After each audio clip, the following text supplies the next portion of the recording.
Ito ang balita ngayon, trending at pinag-uusapan ngayon sa mundo ng social media. Ang di umano'y balitang matapos ibinunyag ni Vice President Sara Duterte ang mga di umano'y katiwaliang pinaggagawa ng dating Education Undersecretary na si Gloria Hunamil Mercado na naging dahilan para sibakin ito sa pwesto ay tila umamin na at huli mismo sa sariling bibig at tila napahiya ang Kongreso. Kasabay nito ay matapang na isa-isa ring sinagot ng pangalawang Pangulo ang mga aligasyon ni Gloria Mercado sa pagdinig ng Kamara laban sa kanya. Pero bago ang lahat, kung bago ka pa lamang sa aming channel, please huwag kalimutang mag-like, subscribe at i-click ang notification bell para mas maging updated ka palalo sa lahat pa ng bagong video na i-upload namin. At eto na nga mga kababayan, sa nangyaring pagdinig ng House Committee on Good Government and Public Accountability kaugnay sa budget utilization ng Department of Education, humarap ang dating Education Undersecretary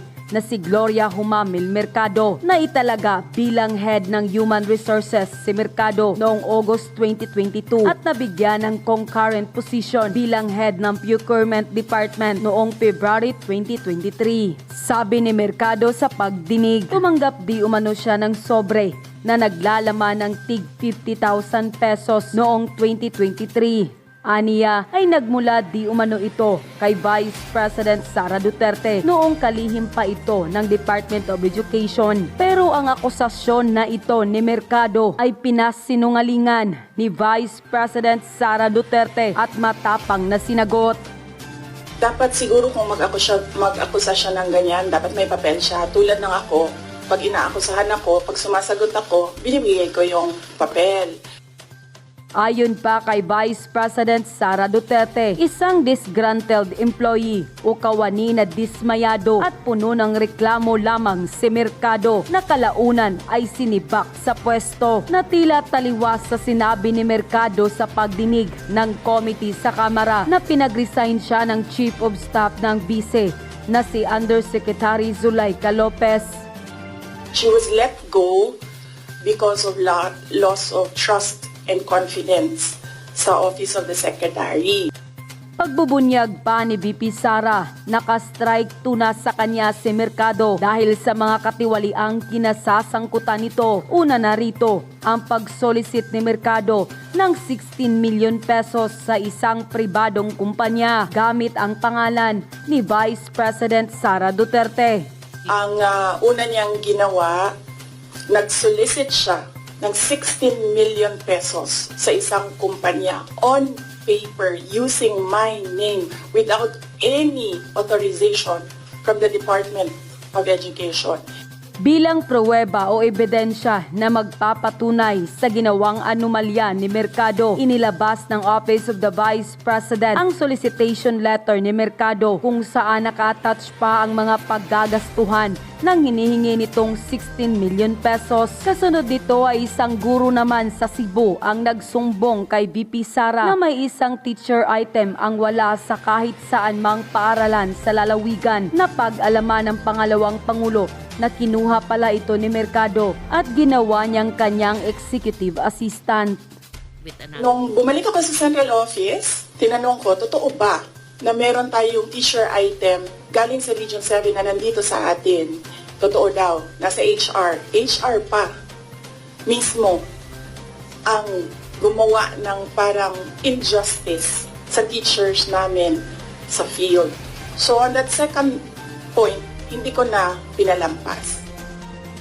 Pagkatapos na masibak sa kanyang pwesto sa Department of Education, lumipat sa Senado si Mercado at doon sinimulan niya ng siraan ang ilang opisyal ng Department of Education para sa pangalawang Pangulo. Hindi lang matanggap ni Mercado, nakagawan din mismo nito ang lahat kaya tinanggal siya sa Department of Education. Kaya hinimok naman ni Vice President Sara Duterte ang mga mambabatas na tigilan na ang paggamit ng mga testigong walang kredibilidad. Ayon pa sa kanyang pahayag, mga kababayan, sa pagpapatuloy ng mga tangka na sirain ang pagkatao ko. Nais ko sanang himukin ang ating mga mambabatas na itigil ang paggamit ng mga testigo na walang kredibilidad o di kaya'y questionable ang layunin. Halimbawa nito ay si Gloria Mercado na tinanggal sa pwesto bilang Undersecretary ng Department of Education at ngayon ay bahagi na ng political machinery laban sa akin.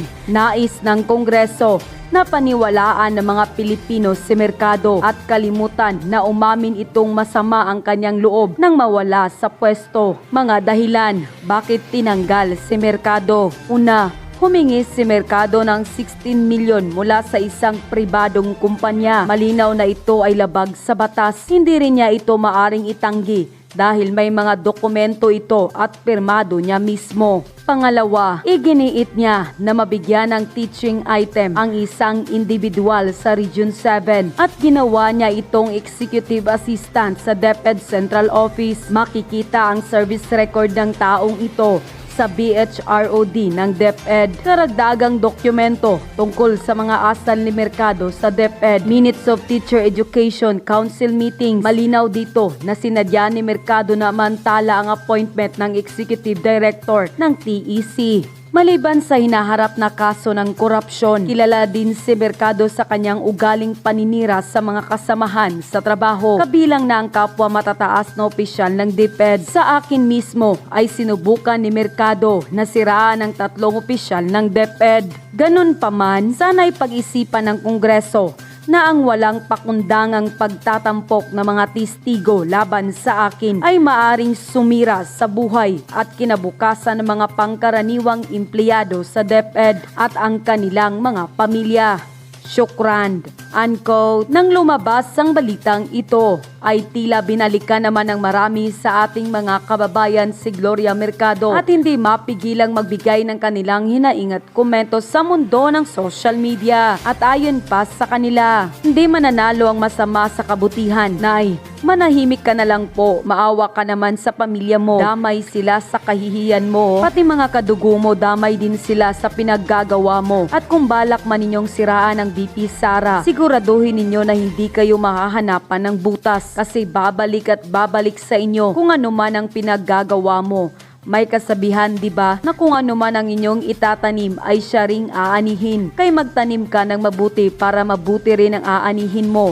Bago nyo pa siniraan ang BP, alam niya kung anong baho ang meron kayo. Dapat ipakulong yung bruha na yan. Scammer pala eh. Pataka ka ng testimonya mo. Ilan ba ang binayad sa iyo, hatita? Di ka pa nakontento na ginamit mo ang pangalan ni Inday Sara para makapangutong ka. Buti nga nakapagretiro ka pa. Dapat sa iyo tanggalan ng pensyon at ibalik sa government ang retirement pay na nakuha mo. Marunong din kaming makinig at kumilatis kung totoo ang tao. At di naman kami basta-basta maniwala dun. Masyado nang mainit ang Kongreso para gawa ng mali ang VP. Sila dapat ang tanggalin sa pwesto. Mauubos na ang pera ng bayan. Kakain nila ng libre sa mga hearing na walang kwenta. Nagpapasahod sa kanila ang bayan na walang kwenta. Ang mga ginagawa nila na pag-aaksaya ng oras, panahon at pera, ang daming pagtuunan na problema. Unquote. Usapan natin ngayon, ito po, no? Pahiya po si Gerber Luistro. Dahil alam niyo po yung si Lola Mercado. Ito po ang kanilang bagong star witness. Gusto po nilang sabihin, no? Pinipid na nga ni Gerber eh. Gusto niya sabihin na sinusuhulan siya. Pero mismo yung witness na nila. Witness na nila, hindi pa masabi ng direkta na siya ay sinuhulan. Thank you very much, Elijah TV, sa Hong Kong. 25 Hong Kong dollars. Nakakahiya talaga. Papakita ko sa inyo, yung mga napapahiya, yung mga yan, papakita natin talaga yan. Okay, pag-usapan din po natin, sabi po ni Raulo Manuel, ano raw po, parang bulak-bulera. Pwede raw ikumpara sa nagbubulakbol itong si BP Sara. Hindi pala, mas malala pa sa estudyanteng nagbubulakbol. Hindi, no? Ano ba kayo, teacher? Pag-uusapan din po natin, ito po, yun nga po, nalulungkot daw sila. Itong si Sia Adjong, no? Selective daw si BP Sara. Ang feeling niya talagang na ano sila. Ano ba sinabi? feeling nila ay nasaktan talaga sila dahil sa pag-isnab, no? Ni BP Sara sa kanilang mga kung hindi ba naman kayo tinuturing ninyo si BP Sara na ayaw nyo ibigay yung no, yung paggalang kay BP Sara, tinuturing nyo siya na yes or no lang ang sasagot mo. Hindi po pwede yun. Vice President ng Pilipinas yun. Yan po mga pag-usapan natin, pati po yung reaction ni Barry na hindi ka kalibel, Barry. Kung ako yan, Barry, sa'yo, dapat tumahimik ka na lang para hindi, sumagot pa. Iba talaga, no? Kaya lalo ka masasaktan. Yan po mga pag-usapan natin. Kumbaga, ito po reaction, no, ng mga tao na to. Tsaka reaction din natin sa naganap kasi nanood lang tayo kay BP Sara kagabi, kahapon. Pero bago yan, kung bago ka pa lang dito sa ating channel, mag-subscribe ka na. Dahil ito lang ang tayong channel na may kinikilingan, may pinapanigan, una sa balita, huli sa impormasyon, kaya ano pang hinihintay nyo? Pindot na, okay. As usual, no? Ito po, papakita lang natin sa inyo. Saglit lang naman to. Gusto ko tong mga ganito eh. Si Gerber po to, Gerber Luistro. At saka yung kanilang bagong star witness, si Lola Mercado. Yan, pakinggan natin ha. Ang tagpo po na to, alam niyo naman, pinipidan nila. Yes or no lang ang isasagot, di ba? Pero ang question, witness na si Lola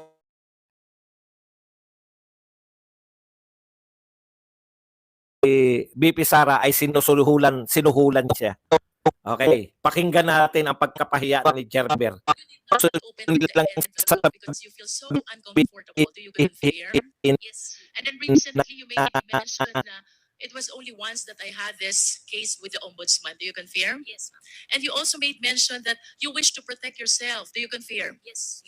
And the reason, ma'am, is because you believe that that envelope is a bribe. Do you agree with me? Because otherwise, tignan nyo ha. Dinerecha na. Bakit nawala yung audio ko? Grabe naman. Bakit naman nawala? Hindi nyo napakinggan? Hindi nyo napakinggan yung sinabi? Okay. So dinerecho na ng tuloy-tuloy. Kayo ba ay natetreten kaya hindi nyo binubuksan kung ano yung laman? Di ba? Kayo ba ay hindi nyo napakinggan? Grabe naman. Ulitin natin. Tignan nyo po kung paano magtanong ha. Parang gusto talaga nila sabihin na bribe ako ni BP Sara. and you did not open the envelope because you feel so uncomfortable. Do you confirm? Yes. And then recently you made mention na it was only once that I had this case with the ombudsman. Do you confirm? Yes, ma'am. And you also made mention that you wish to protect yourself. Do you confirm? Yes. And the reason, ma'am, is because you believe that that envelope is a bribe. Do you agree with me? Tumigil si Lola. Because otherwise, you will not appreciate the job as difficult. You will not uncomfortable opening what you believe is allowance. You will not be thinking about the ombudsman case. You will not be thinking about protecting yourself. The reason why you are considering all these concerns is because you believe that the envelope is a bribe. Do you agree? Yes or no, ma'am? It's kind of harsh word to use Harsh word to use. because if Or should I say, it is a means to influence your decision being the hope? it could be. You said yes to that? You said it could be. Could be. I wish to manifest, Mr. Chair. Nakita nyo po, no? Sarili na po nila. No? Ang pinapoint out ko lang dito, sarili na nilang, kasi hindi ko talaga hindi ko talaga napakinggan eh. May mga nagsabi lang po. Alam nyo po, yung mga ganyan, madali lang pong pag sa korte na po yan, halimbawa, siyempre pag impeachment court po, tapos eto ang testigo nila, madali lang po yan palabasin na hindi niya naman pala daw binuksan. Pinipid kasi ni Gerber eh. Ang napahiya po dito si Gerber. Kasi ang tindi ng projection yan eh. Na siya ay contestant ng declamation contest. Di ba? Pinid mo na lahat, kaya mo ba hindi binubuksan dahil ang pakiramdam kung ano-ano. Tapos sa biglang tanong, yes or no pa lang ha. Alam niyo po, hindi po korte yan. Yan ang malaking pagkakaiba nila eh. Hanggat maaari, kung maipapaliwanag ng mga resource person ninyo yung gusto nilang sabihin. Kasi wala naman kayo sa korte. Hindi rin naman debate na sa debate po kasi yung may ganun pong ganun, yes or no lang ang isasagot mo pag panahon ng interpolation. Ang point lang dito, sarili nyo ng testigo laban kay BP Sara. Hindi pa nakaharap si BP Sara. Una, wala naman siyang sinabi na direkta. Direkta si BP Sara nagbigay? Hindi naman eh. Galing, may nagsasabi, yung nagbibigay sa kanya, galing yan kay BP Sara. Hindi nyo po matetrace yan. Ano sabi ni BP Sara? Asan yung paper trail na galing sa akin yan? Di ba? Kasi nalalabuan ako nung nakita ko to, ay ganyan lang pala sinabi. Kaya kita nyo, hindi nila mabanggit na sinuhulan siya si Lola Mercado, sinuhulan ni BP Sara. Kahit yung mga press na alam natin na kalaban ni BP Sara, hindi nila masabi na may headline na BP Sara nanuhol. Walang ganun eh. BP Sara bribe. Wala po ako nakitang headline na ganun eh. Kasi mabigat po yun. Vice President ng Pilipinas yan. Kahit na yun yung gustong sabihin ni Berger, yes or no na lang isasagot, hindi pa. Hindi nakisama sa script. Pero ganun pa man, binanatan pa rin siya ni BP Sara. Kaya kasi ni Bak eh. Alam niyo po ba kung magkano lang yung pinag-uusapan natin na pinalalaki nila ng gusto? 450,000 lang. Ni wala pa pong kalahating milyon. Wala pa pong kalahating milyon. Bilyon-bilyon ang mga pinag-uusapan nating nawawalang pondo. Ang binibintang kay BP Sara, wala pa pong kalahating milyon. Grabe, no? Hirap na hirap. Tama sa BP Sara. Hirap na hirap itong mga tao na to na maghagilap ng ikakaso nila kay BP Sara. Wala talaga eh. Wala talaga sila mapiga. Mamaya pupunta po tayo ron sa kanilang chairman, si Chairman Chua. Sa interview niya naman dito sa mga dyaryo-dyaryo, sa balita sa dyaryo. Kasi napakasimple po. Lahat po ng mga kinasuhan na impeachment, kahit po yung mga hindi nakapasa, meron binibintang. Basic po yun. Ano ang binibintang ninyo kay BP Sara? Eto nga, hindi mapagbintangan ni Lola Mercado. Hindi niya masabi na sinuhulan siya. Ang tanging nasasabi niya, tumatanggap siya ng 50,000. Magkano yung kabuuan na yan? 450,000. Kung talagang nang i-influensya si BP Sara, anong kumpanya yan? Imbestigahan niyo yung kumpanyang na-influensyahan. Di ba? Anong kumpanya yung binulong sa kanya ni BP Sara na eto pera para paboran mo to?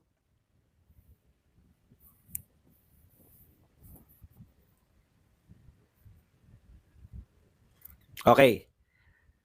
Hirap na hirap po ang mga congressman kaya biglang nagwawala na eh. Sa mga hearing talagang laging galit eh. Paano ang pressure sa kanila ng kanilang mga boss? Ganun na lang yung pressure sa kanila. Paano hindi kayo ipe-pressure? Wala silang kapag-apagasang manalo kay BP Sara pagdating sa 2028. Kaya kinakailangan nila, hindi naman nila masiraan. Ang nakakatawa, naglalabas sila ng mga survey na bumababa si BP Sara. Pati yung survey company, hindi na pinagtitiwalaan. O, di ba? Sino pa nagtitiwala dyan sa No Limit Tangere, El Pilbistrismo survey company niyan? Wala na. Hinihintay ko nga yung maglabas na rin si Crispin at Basilio survey company. Hinihintay ko rin si Sisa survey company. O, No Limit Tangere na. Pati survey, No Limit Tangere. Pangalan na pangalan pala, hindi mo na pagtitiwalaan. Ugatin mo kung sino yung nagpapasurvey. Manila Bulletin. Bulletin? Diyos ko. O, yung isa pa, Octa Arts Dancers. Pag-survey rin nyo na rin yung Weya Dancers, United Motion Dancers, Backstreet Boys Dancers, ha? BIP, Vilma In Person Dancers. Mag-survey na rin para lumabas kayong matataas sa survey.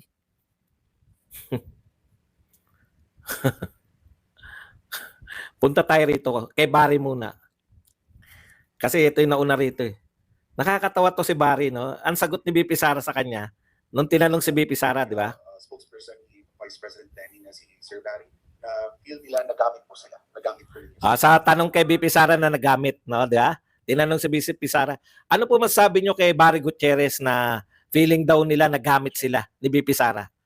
Hindi na nga pinag-uusapan ngayon si Lenny dahil Ang mga pinag-uusapan na ngayon, yung mga video, sino yung amo nila Castro, nila Trillanes at saka niya, no? Ano sabi ni BP Sara? Si Barry, kung meron akong sasagutin, dito lang ako sa taas. Si Vice President Lenny, or si President Marcos, or si Zaldico, or si Martin Romuald. Tignan nyo hindi ko nasasagutin si Barry. Kung may sasagutin ako, yung mga nasa taas lang, Vice President Lenny Robredo, President Marcos, si Saldi at saka si Martin. Sila yung mga sinasabi niya nasa taas. Kawawa ka naman, Barry. At dahil naghimutok si Barry, eto po ang sabi ni Barry, pasensya na po, ganyan lang po talaga kami dito sa baba. Nakikipag-usap sa lahat. Di ko po kasi alam na di pala dapat namin sinusubukan kausapin kayong mga nasa taas. Sorry na po, ma'am, o prinsesa pa po dapat. Alam mo, Barry, lalo ka lang nakakahiya. No? Inilagay ka lang sa sarili mong lalagyan. Kung yung amo mo nga hindi nagsasalita laban kay BP Sara. Si Lenny Robredo hindi nagsasalita laban kay BP Sara. Ikaw dakdak ka ng dakdak. Nilagay ka sa tamang lalagyan mo, hindi kita sasagutin dahil wala ka naman Wala ka namang bilang. Di ba? Wala ka namang bilang Napahiya. Ay, ganun po ba, mahal na prinsesa? Utot mo. Manahimik ka muna, Barry, para hindi ka mas lalong nakakahiya. Oo, prinsesa siya. Bakit? Ay, di lalo ka napahiya. Ang turing namin sa kanya, mahigit pa sa prinsesa. Tapos ikaw, e-epal ka? Yun yung problema ng mga ma-e-epal. Mapapahiya talaga. Hindi mo ikasisikat yan, Barry. Okay, eto naman po. Si Adjong. Alam mo, sakit na sakit si Adjong kasi siya yung sponsor No? Bakit daw hindi na umatin si BP Sara? Parang kayo ang napahiya. Pinagtulungan kayo ni BP Sara. Kayong 300 congressman. Pinagtulungan kayong mag-isa ni BP Sara. Nakakahiya. Hiyang-hiya kayo sa sarili nyo. Napapahiya kayo kasi si BP Sara lang yung may kakayahan na hindi umatin sa inyo pero wala kayong magawa. Pinasan nyo rin. Yung gusto nyong budget. Umatin at hindi si BP Sara. Magkano yung budget na pinasan nyo? 700 million pa rin. Yan na yung budget na sinabi nyo. Bakit pa atin si BP Sara? Para kutsain ninyo? Para ipahiya ninyo? Hindi kayo bibigyan ng chance. Matalino yung ali. Di ba? Pinagtulungan kayong mag-isa? Pwede nyo ba sabihin yun? Pakiramdam nila, pinagtulungan silang mag-isa Isa lang si BP Sara, 300 kayo. Sabi nga sa inyo, no? Yung mga tradition, may praktikalidad yung mga tradition. Ngayon, nakita na ninyo yung praktikalidad ng mga tradition. Gusto nyong bastusin. Ang Vice President, ayaw ninyong igalang. Gusto nyong bastusin. Ipamukha sa kanya na kayang-kaya nyong gawin sa kanya yung ginagawa ninyo sa iba nyong mga resource person. Ano nakita nyo? Kayo napahiya. Hindi kayo sanay Hindi kayo sanay na ini-snub. Hindi kayo sanay na yung nilalagay kayo sa tunay nyong kalalagyan. Hindi nyo sana yan naranasan, di ba? Kayo may kagagawan yan Huwag nyo sabihin bastos talaga si BP Sara. Dahil nakailang budget hearing na ba kayo? Last year, nakisama si BP Sara. Kayo pa rin na nasunod. Pinagtanggol yung confidential fund last year. Naroon si BP last year ba o nung nakaraan? Pinagtanggol yan, nariyan si BP Sara, tapos tinanggal ninyo. Para saan? Bakit siya attend? Ang hamon nga ni BP Sara, bahala na kayo. Bakit nyo pa ako papa-attendin dyan? Para bastusin? Sino po ang mukhang naging kawawa? Marian Julian, thank you very much sa 6 buhol-buhol. Kalimutan ko. Pa-attend ninyo para bastusin ninyo? Hindi papayag yung Vice President namin. Sino ngayon na napahiya? There's reason, no? Bakit may mga tradisyon. Ngayon, nauunawaan nyo yung wisdom ng mga nauna sa inyong mga congressman. Gregory, thank you very much. 2,000. Okay.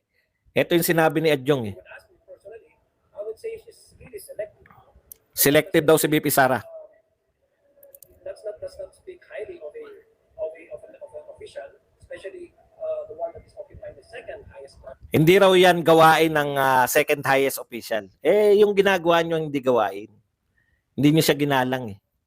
Nasaktan kayo kasi gusto nyo, wala naman nanood sa inyo na yung ginagawa nyo ay pabor kay BP Sara.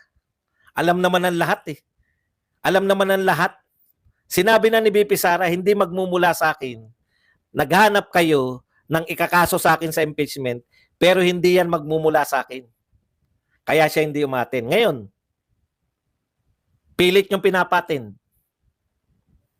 Magkakahiyaan kayo niyan. Makakarating kayo ng Supreme Court. Pag kinontempt ninyo yung mga tauhan ni BP Sara at hindi nyo siya kinontempt.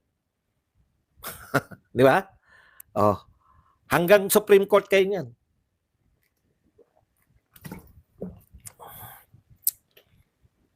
Matataplaugan kayo. Okay. Punta tayo rito kay ano. Meron lang po tayo rito Sabi nito, eto lang muna. Yung sinabi ni Manuel. Inisa-isa niya, hindi umaten si BP Sara. Inisa-isa niya yung kung kailan hindi umaten. Kaya ang konklusyon ni Manuel, mas malala pa sa estudyante nagbubulakbol si BP Sara. Pero hindi natatawa si Adjong eh. Nakasimangot pa rin si Adjong. Alam po ninyo, eto sa totoo lang kinukumpara niyo yung estudyante si BP Sara na nagbubulakbol. Eto analogy ko naman. Wag na tayong lumayo sa DepEd. Yung pa-meeting ninyo diyan, no? Kung ikukumpara niyo si BP Sara kasi ganito sinasabi nila eh. Pinapatawag namin ng Vice President, hindi dumadalo. Parang bulakbol na estudyante. Bakit teacher ba kayo? Pag yung teacher yung pwedeng magsabi sa estudyante na siya ay bulakbol, yung mas mataas sa kanya, teacher. Di ba? Okay. Nagpapatawag kayo ng, ito talaga, totohanan to Bigyan natin kayo ng magandang halimbawa. Yung po bang presidente ng Pilipinas, sinasalang niyo yung budget sa Congress? Opo, sinasalang po. Umaattend ba yung presidente ng Pilipinas? Hindi. Hindi rin umaattend. Yung nasasaktan ba kayo pag hindi umaattend yung presidente ng Pilipinas? Hindi po. Hindi sila nasasaktan. In fact, ipinapasa nila kaagad. Hindi nila tinatanong yung mga representative kung para saan to, bakit kami confidential fund. May confidential fund din ba yung Office of the President? Meron po. In fact, yung mas mababa pa sa Office of the Vice President, yung department, iba't ibang departamento under ng Office of the President, meron din silang confidential fund. Meron din. Meron din pala. Nanghingi ba yung House of Representative ng anong tawag diyan? Paano ginastos yung confidential fund ng mga iba't ibang departamento? Hindi nanghingi ang House of Representative. Sino lang ang hiningan nila sa COA? Vice President lang na hindi sila nagpanggap. Halimbawa, kung ako kasi yan, no, para ipakita ko na fair ako, pag sinabi sa akin ng Vice President, sinisingle out nyo kami. Hindi po, Madam Vice President. Katunayan, hiningan din namin ng confidential fund report yung PNP, yung DILG, yung Department of National Defense. Kung ako namumuno dun, hindi. Pinamumukha ng pinuno ng HOR, makapangyarihan kami. Kaya naming isingle out ka. Office of the Vice President lang, COA, pengi kami. Bakit po hindi, kung ako naman COA, bakit hindi nyo po hingan din yung ibang Ayaw namin eh. Hindi naman si Vice President yan. Kaya wag nyo sabihin na patas-patas kayo dyan. Wag nyo rin sabihin na hindi nyo pinag-iinitan si Vice President. Pag iinitan nyo, mas mababa kayo sa Vice President. Ipinamumukha lang sa inyo ni BP Sara ngayon kung ano lang kayo. Sa analogy nito na parang nagbubulakbol na estudyante. Mali po yan. Ganito po yan para mas maunawaan nyo. Anong tawag sa pinakamataas sa region sa DepEd? Regional Director ng DepEd. Ikaw, PTA ka. PTA ako ng isang, halimbawa, San Andres Bukid Elementary School. PTA ng Section 1, Grade 6 Section 1. Regional Director ng NCR. pinadalo ko sa meeting. Para lang maunawaan yung ginawa nila kay BP Sara. Pinadalo ko sa meeting yung regional director. Natuwa yung regional director. Baka kaiba tong PTA na to. Section 1, grade 6 section 1. Pumunta doon out of curiosity siguro. Di ba? Pinakamataas siya sa buong NCR. Pinatawag siya ng San Andres Bukid. Elementary school, PTA. Natuwa naman siya. Pagdating doon, imbis, siyempre, in-expect niya po siya, pa-welcome, may mga sasabitan siya ng mga borloloy, ribbon, pa-picture. Aba, hindi yun. Pinaupo doon at umupo ka dyan, regional director. Eto mga problema namin sa'yo. Yes or no lang isasagot mo. Kasasagot ng iba. Yes or no lang. Puta, nagulat yung regional director. PTA lang to. Sunod na inimbita. Hindi At yun na nga mga kababayan, ano na ang masasabi mo? Kung mayroon kayong hinaingat komento patungkol sa balitang ito, please comment down below. Pag-uusapan natin yan sa comment section.